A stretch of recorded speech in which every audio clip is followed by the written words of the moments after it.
നാളെ ആ കൊലക്കയറിലേക്ക് നടക്കേണ്ട ജീവന്റെ വഴിയിൽ മറ്റു വഴികളൊന്നും തെളിയാതെ കട്ടപിടിച്ചു കിടന്ന അന്ധകാരത്തിൽ ഒരു വെളിച്ചം തെളിഞ്ഞു. Republic of Yemen public prosecution സ്ഥിരീകരിക്കുകയാണ് എല്ലാ വാദങ്ങളും എല്ലാ അപ്പീലുകളും തള്ളപ്പെട്ട് അധികാരികൾ ഒപ്പിട്ട നിമിഷപ്രിയയുടെ ആ മരണ വാറന്റ് നീട്ടിവെച്ച കാര്യം നേരിട്ട് അറിയിക്കുന്നത് കാന്തപുരം അബൂബക്കർ മുസ്ലിയാർക്കാണ്. ആ സനായിലെ കോടതി ഒഫീഷ്യൽ ഉത്തരവ് കാന്തപുരത്തിന് നേരിട്ടയക്കാൻ കാരണമുണ്ട്. എല്ലാ പ്രതീക്ഷകളും അസ്തമിച്ച മണിക്കൂറിൽ സ്നേഹത്തിന്റെ ഭാഷ പറയുന്ന അനുയായികൾ സുൽത്താനുൽ ഉലമ എന്ന് വിളിക്കുന്ന ആത്മീയ നേതാവിന്റെ ഇടപെടലാണ് ആ ജീവൻ രക്ഷാ ദൌത്യം.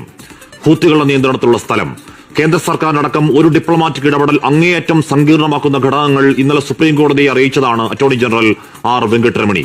അങ്ങനെ എല്ലാം അസ്തമിച്ച് ശിക്ഷ നടപ്പാക്കാൻ 24 മണിക്കൂർ പോലും ഇല്ലാത്തപ്പോൾ അടഞ്ഞ വാതിലുകൾ തുറക്കാനിറങ്ങിയതാണ് കാന്തപുരം.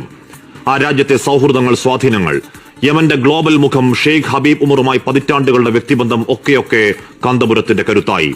ആ വ്യക്തിപ്രഭാവത്തിന്, മാനവ സ്നേഹത്തിന്റെ വക്താവിന് ആദരവുകൾ, ദീർഘായുസ്സിന് പ്രാർത്ഥനകൾ.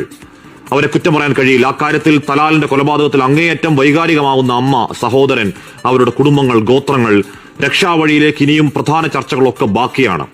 ദയാധനം വാങ്ങി അപരാധത്തിന് മാപ്പ് നൽകിയത് കോടതിയെ ആ കുടുംബം അറിയിക്കൽ പ്രധാനമാണ്.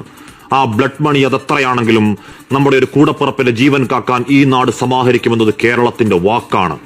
ലോകത്തോട് പിന്നെയും കരുത്തോടെ, കാമ്പോട്, ആർജവത്തിൽ നമ്മൾ പറയുന്നു, വെറുപ്പിന്റെ വക്താക്കൾ പുലമ്പുന്നതല്ല സത്യം. വീണ്ടുകിടക്കുന്നവന്റെ ജാതിയും മതവും തിരയാതെ ഏതൊക്കെ വഴികളിൽ, ഏത് പരമാവധിയിൽ പോയും കൈപിടിച്ചു കയറ്റിലാണ് ഞങ്ങളുടെ ശീലം. ഇതാണ് Kerala story, the real Kerala story.